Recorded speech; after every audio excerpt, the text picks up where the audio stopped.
اعوذ باللہ من الشیطان الرجیم بسم اللہ الرحمن الرحیم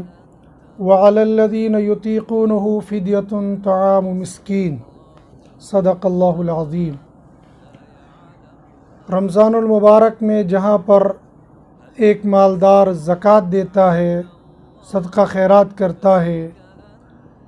صاحب نصاب پر جس طریقے سے زکوٰۃ فرض ہوتی ہے، اسی طریقے سے صاحب نصاب پر صدقۃ الفطر بھی واجب ہوتا ہے۔ دونوں میں تھوڑا سا فرق یہ ہے کہ زکوٰۃ تب فرض ہوگی جب مال پر سال گزر جائے گا اس کی ملکیت میں، لیکن صدقۃ الفطر کے واجب ہونے کے لیے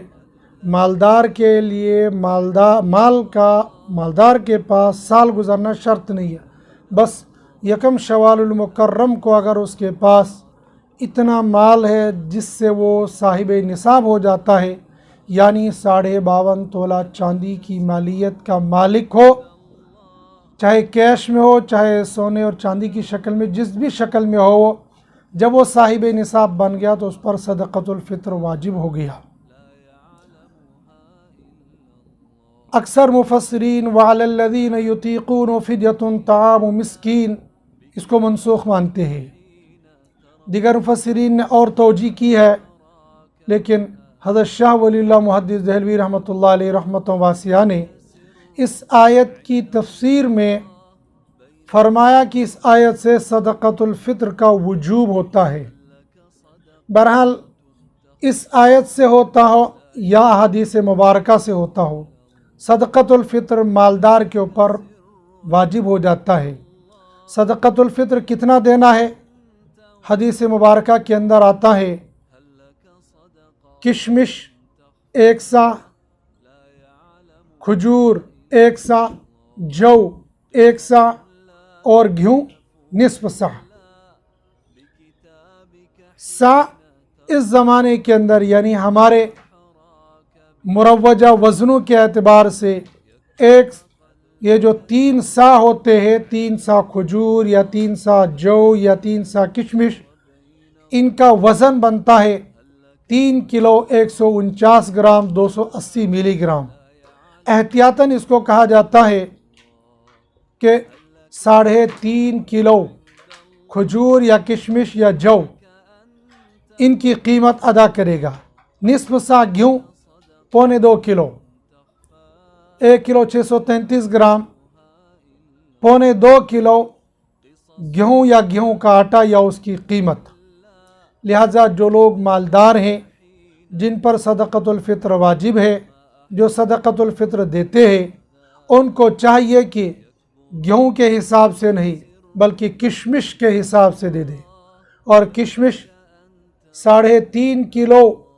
یا کھجور 3.5 کلو یا جو 3.5 کلو، ان کی جو قیمت اپنے اپنے علاقے کے اعتبار سے بنتی ہوگی،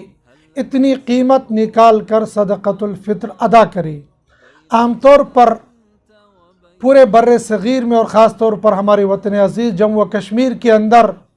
بس گیہوں اور گیہوں کے آٹے کو ہی نامینیٹ کیا جاتا ہے، نامزد کیا جاتا ہے، بلکہ بعض اشتہارات کے ذریعے سے معلوم ہوتا ہے، دیگر جگہوں پر بھی صرف پہلی چیز بتا دی جاتی ہے، بس یہیں پر اکتفا کیا جاتا ہے کہ صدقۃ الفطر اتنا متعین ہو گیا۔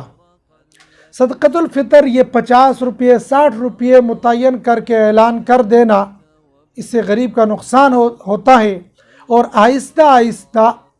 عوام اور خواص دونوں کے ذہنوں میں سے صدقۃ الفطر کی جو 4 چیزیں متعین کی گئی ہے، بلکہ 5ویں چیز بھی بعض کتب کے اندر ملتی ہے، پنیر وغیرہ کا، لیکن مشہور ہے یہ 4 چیزیں: کشمش، کھجور، جو اور گیہوں۔ ان 4 چیزوں کو ترتیب کے ساتھ بتانا چاہیے، اور خطبہ کو، علماء کو، عوام الناس کو یہ بتانا چاہیے کہ جب آپ نے صدقۃ الفطر دینا ہے تو وہ کشمش سے، اگر یہ نہ ہو سکے تو پھر کھجور، یہ بھی نہ ہو سکے تو پھر جو، اور یہ بھی نہ ہو تو آخری درجے پر گیہوں پر آ کر۔ لیکن ہم لوگ جو متعین کر دیتے ہیں کہ بھائی صدقۃ الفطر اتنا طے ہو گیا ہے، یہ طے کرنا مناسب نہیں ہوتا ہے۔ 60 روپے میں یا 50 روپے میں یا 45 روپے میں عام طور پر یہ